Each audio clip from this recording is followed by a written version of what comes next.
Hello सांग मैंने केमती आपण मैंने आशा कर भलरे थे।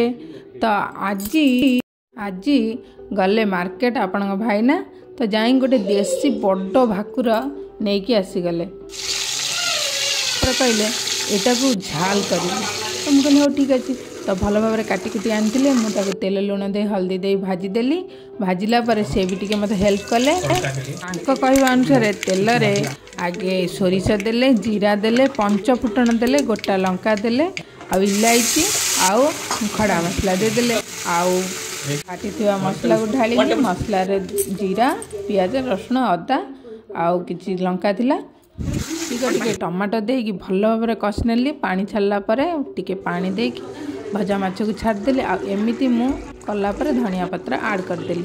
मो वीडियो जदि भल लगुव निहाती लाइक और सब्सक्राइब करेंगे। जय जगन्नाथ।